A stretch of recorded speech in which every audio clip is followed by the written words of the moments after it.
Praise the Lord. Praise the Lord. இயேசுவே நீரே என் சிந்தனை, இயேசுவே நீரே என் சொல், இயேசுவே நீரே என் செயல். Praise the Lord. கிறிஸ்துவில் நம்பிக்கை கொண்ட அன்பார்ந்த இறை மக்களே, திருப்பாடல் 23:4 இவ்வாறு சொல்கின்றது: சாவியின் இருள் பள்ளத்தாக்கில் நான் நடக்க கேட்டாலும் நீ என்னோடு இருப்பதால் நான் ஏற்கே இருப்பது அன்றேன். இன்றைய வார்த்தை வழிபாடானது நாம் இறைவன் மீது எப்படிப்பட்ட ஒரு நம்பிக்கையை கொண்டிருக்க வேண்டும் என்பதை மிக தெளிவாக எடுக்கக்கூடியது. அஞ்சாதீர்கள், கலக்கம் கொள்ளாதீர்கள், கவலைப்படாதீர்கள், நான் உங்களோடு இருக்கிறேன், நான் உங்களுக்காகவே இருக்கிறேன் என்ற ஒரு உறுதியை கடவுள் நமக்கு தருகின்றார். அமெரிக்காவிலிருந்து ஒரு குருவானவர் ஒரு பயணத்தை மேற்கொள்கின்றார். அந்த பயணத்தின் போது இன்னொரு மனிதரோடு பேசுகின்ற ஒரு வாய்ப்பு கிடைக்கின்றது. அந்த மனிதன் அந்த குருவானவரை பார்த்து வாழ கேட்கின்றார். குரு, எங்கே பயணம் செய்து கொண்டிருக்கின்றீர்கள்? சீனாவில் என்று கேட்கின்றார். அப்படி கேட்கும் பொழுது, ஆமா, நான் சீனாவுக்கு தான் போறேன் அப்படின்னு குருவானவர் சொல்கின்றார். உடனே அந்த இன்னொரு மனிதர் குருவானவரை பார்த்து, அவெல்லாம் போகாதீங்க, ஏன்னா முன்னும் அப்படிதான் ஒரு கொஞ்ச நாளைக்கு முன்னாடி இறை வார்த்தையை ஓடின்றனாலும் இயேசு கிறிஸ்துவை பற்றி அறிவித்ததனாலும் ஒரு குருவானவருடைய விரல்கள் அனைத்தும் வெட்டப்பட்டு விட்டன, நீங்களும் போயிருப்பவர்களையும் வெட்டிக்காதீங்க அப்படின்னு சொல்லிட்டு அவரை போக வேண்டாம் என்று தடுத்தாராம்.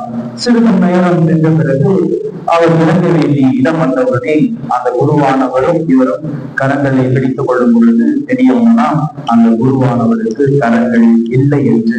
பிரியமானவர்களே, அந்த குருவானவர் தான் ஏற்கனவே சீனாவுக்கு சென்று இறை வார்த்தையை போதித்தவர், இறைவனை பற்றி வெளிப்படுத்தியவர்.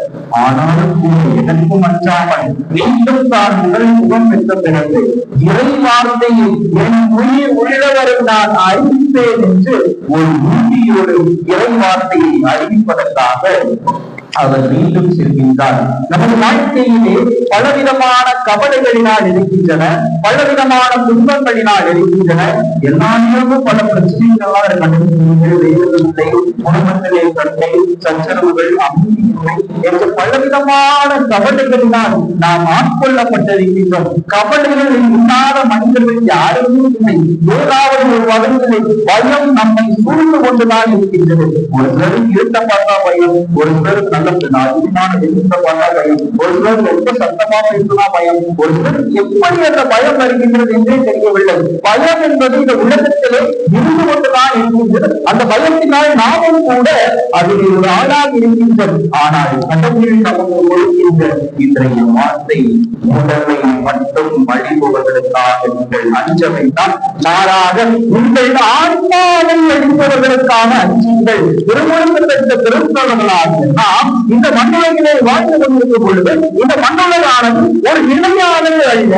அந்த விண்ணக வாழ்க்கைக்காக நம்மையே தயாரிக்கின்ற ஒரு தயாரிப்பு என்பதை பல நேரங்களிலே நாம் மறந்து விடுகின்றோம். அந்த விண்ணக வாழ்க்கை அடைவதற்காக நாம் தயாரிக்கின்ற இந்த காலகட்டத்திலே பலவிதமான துன்பங்களுக்கும் பலவிதமான இறைவனுடைய சோதனைகளுக்கும் நாம் உட்பட நேர்ந்திருக்கலாம். ஆனால் அதையெல்லாம் நாம் நம்முடைய மனதில் வைத்துக் கொள்ளாமல் இந்த வார்த்தையை நாம் நம்முடைய மனதிலே வைத்துக் கொள்ளும். அஞ்சாதீர்கள் என்று பல முறை பழைய ஏற்பாடு முழங்கு புதிய ஏற்பாடு வரை பல இடங்களிலே அஞ்சாதீர்கள், கலக்கம் கொள்ளாதீர்கள், நான் இருக்கிறேன், நான் உங்களோடு இருக்கிறேன் என்று கடவுள் மீண்டும் மீண்டும் நமக்கு அந்த ஒரு உறுதியை கொடுத்து கொண்டிருக்கின்றார். நமக்கு ஒரே ஒருவர்தான் வழிகாட்டி, இயேசு கிறிஸ்து மட்டுமே தான். இயேசுவை நம்முடைய கடவுளாக நாம் இருக்கும் பொழுது, இயேசுவை நம் ஆண்டவராக இருக்கும் பொழுது, எந்த விதமான தடங்கள் நமது வாழ்க்கையில் வந்தாலும் நாம் அதை நிறைவேற்ற முடியும். ஏனென்றால் இயேசு நம் அன்பர்களை வாழ்ந்து கொள்ளும் பொழுது அவருக்கு எதிரான பல சூழ்ச்சிகள் வந்தன. அவரை எப்படியாவது வீழ்த்தலாம் என்று பலர் முயற்சி செய்தார்கள். இருந்த போதிலும் ஆண்டவர் இயேசு கிறிஸ்து நான் எந்த காரணத்திற்காக இந்த மண்ணுலகிற்கு வந்தான் என்பதை அவர் தெரிவித்தால் தந்தையின் நிறைவேற்றினார். தந்தையுடைய திருவுளத்தை நிறைவேற்றுவது இயேசுவுடைய உண்மையான நோக்கமாக இருந்தது. முதல் பாடங்களே எரேமியாவை பற்றி நாம் பார்க்கின்றோம். எல்லா இறைவாக்கினர்களையும் விட மிக அதிகமாக புண்புற்றவர் எரேமியா மட்டும்தான். அந்த எரேமியாவுடைய வாழ்க்கையில் பலவிதமான பிரச்சனைகள் வந்த பொழுதும் அவர் சொன்ன ஒரே வார்த்தை, என்னை துன்புறுத்துவோர் உதறியுள்ளவர் அவர்கள் வெற்றி கொள்ள மாட்டார். எனவே என்னோடு இருப்பவர் என் ஆண்டவர், என்னை அழைத்த இறைவன், என்னை ஏற்றுக்கொண்ட இறைவன், என்னை இந்த பணிக்காக அழைத்த அந்த இறைவன் என்னை கைவிட மாட்டார் என்று அந்த கிடைக்கின்றார். நமது வாழ்விலும் பலவிதமான பிரச்சனைகள் இருக்கின்றன. அந்த பிரச்சனைகளை எல்லாம் நாம் ஒன்று கொடுக்க வேண்டும். நிச்சயமாக அந்த பிரச்சனைகளிலிருந்து, அந்த கவலைகளிலிருந்து, அந்த சோதனைகளிலிருந்து இறைவன் விடுதலையை தந்து கொண்டிருக்கின்றார். காலத்தில் நமக்கு தருவார் என்று அழிவு விழுவதே என்னுடைய வார்த்தை வழிபாடு. ஒரு சிலர் இந்த பையன்லாம் பார்த்துட்டு வயிறு ஓடுவது மட்டும்தான் அந்த பிரச்சனையானது மீண்டும் மீண்டும் நம்மை புரட்டும். பயங்களை கண்டு, பிரச்சனைகளை கண்டு, கவலைகளை கண்டு, சோதனைகளை கண்டு அஞ்சாமல் நிலைத்து நின்று அதை நாம் எதிர்த்து கொள்ளுதான் கடவுளுடைய ஆசீர்வாதம், கடவுளுடைய உடல்களையும் நாம் வைத்து வருகின்றோம். ஆகவே இந்த வழியில் நாம் சிந்திப்போம். இறைவா, நீ என்னோடு நீ என்னை வழிநடத்துகின்றேன், நீ எனக்காக என்ற ஒரு நம்பிக்கையும் எனக்கு இன்னும் அதிகமாக நீ தர வேண்டும் என்று நாம் சிந்திக்கும் பொழுது கடவுள் நம்முடைய வாழ்க்கையை மாற்றுகின்றார். கடவுள் அவருடைய அபரிதமான ஆசீர்வாதத்தை நமக்கு கொடுக்கின்றார்.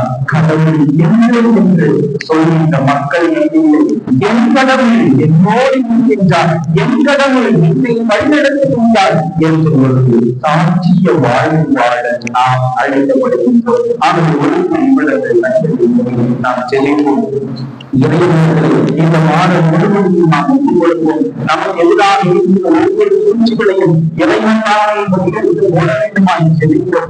ஆண்டவரே, பயப்படாதே, நான் உங்களோடு இருக்கிறேன் என்று குழந்தையிலே ஏதோ இந்த நேரங்களில் நான் தனிமையிலே உருவான என் குடும்பத்திலே உருவான எங்களுக்கு எதிராக இருந்த ஒவ்வொரு சூழ்ச்சிகளையும் எல்லாரும் எங்களுக்கு வழிநடத்த உருவாய் இந்த மாதம் முழுவதும் உணவு லட்சத்துக்குள்ளாக நாட்டுகளுக்கு உமக்கு உண்மைக்குள்ள காட்சிகளை திருத்தவர்களாக நாங்கள் அறிவியை மாறுவது எங்கள் ஆண்டவராக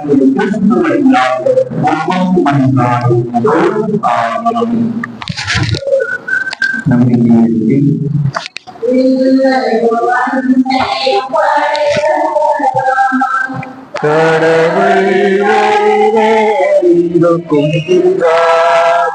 தந்தை நான்